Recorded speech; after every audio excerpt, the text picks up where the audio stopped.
So I keep hearing a lot about Moore's Law being dead.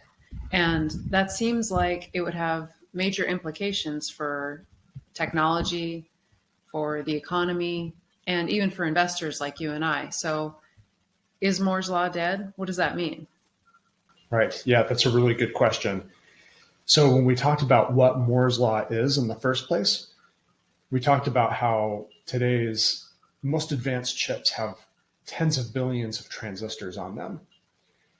And when you hear a lot of companies like, for instance, Taiwan Semiconductor Manufacturing, they'll talk about their 7 nanometer process or their 5 nanometer process, even their 3 nanometer and even two nanometer process is now in development. They're working on it.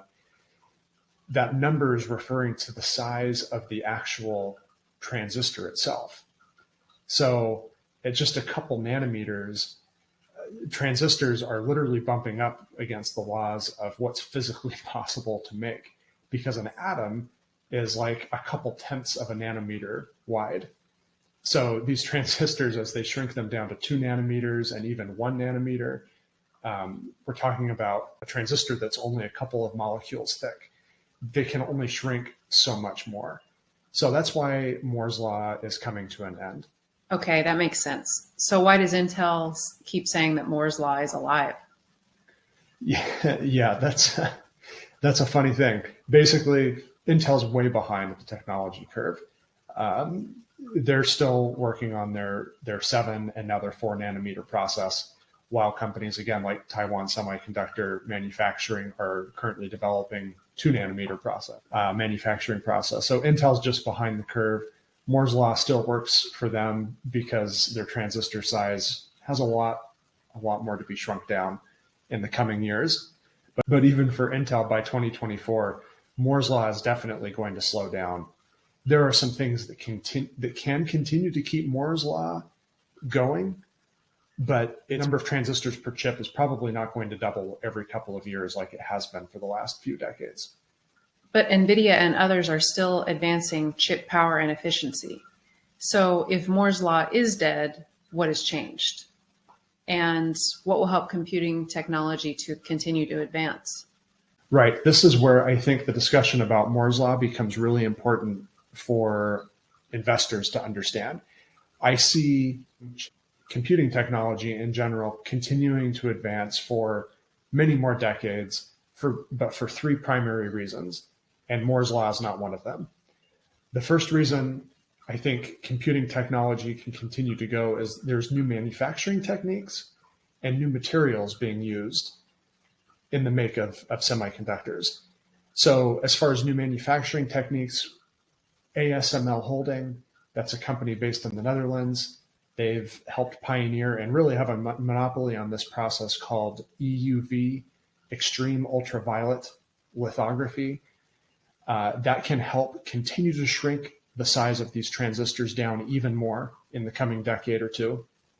And then also new materials. So instead of just straight silicone being used in the manufacture of chips, there's other materials like silicon carbide, gallium nitride, some other materials that are maybe more expensive, but can help also increase the performance of a chip as well. But both of those items are actually inflationary for the cost of a chip, which is kind of the opposite of what Moore's Law predicted, that chips would continue to get cheaper or stay the same cost as they got more powerful over time.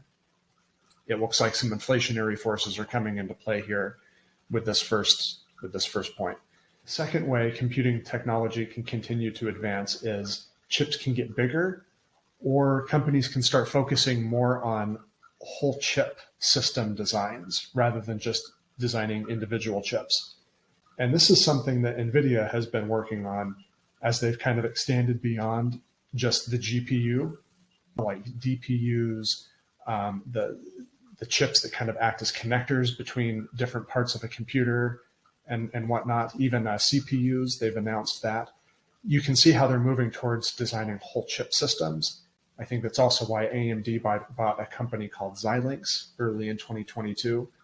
So chips can get bigger and chip systems can be designed to continue to advance computing technology. But again, bigger chips, bigger chip systems, it's another inflationary force. You have more material going into the manufacture of these things to make them more powerful. When you add more materials into the mix, again, inflationary. Moore's law is dead.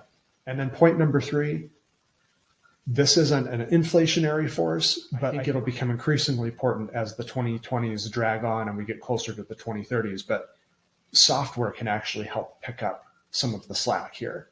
So for many years, a lot of software developers kind of just threw new content, new features into their applications because they knew more transistors were going to get fit into a chip, more computing power. They could afford to be sloppy, and the software could be inefficient because the computing power would just take care of it. I think software design can get better and can get more efficient. And so that's another way that computing power can advance is the same chip can run more powerful software if software developers learn how to clean things up and make their software run more efficiently. Again, this is an area where I think NVIDIA has picked up on some opportunity here where they're not just designing chips and now chip systems, but they're also starting to build actual software applications on top of those chip designs and really, really deeply ingrained with the chip design itself.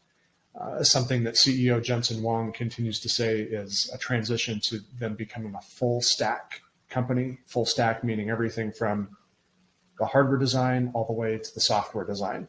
So again, more efficient software. I think that can also help advance computing power in the next couple of decades. So we could really see a big changing in the guard here with chip stocks and leading chip companies because of these 3 factors. So just a quick recap, Moore's law is dead, or at the very least slowing down, because manufacturing chips is literally bumping up against physical limitations.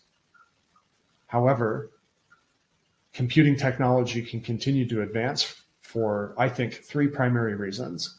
1, new manufacturing and new materials used in manufacturing chips.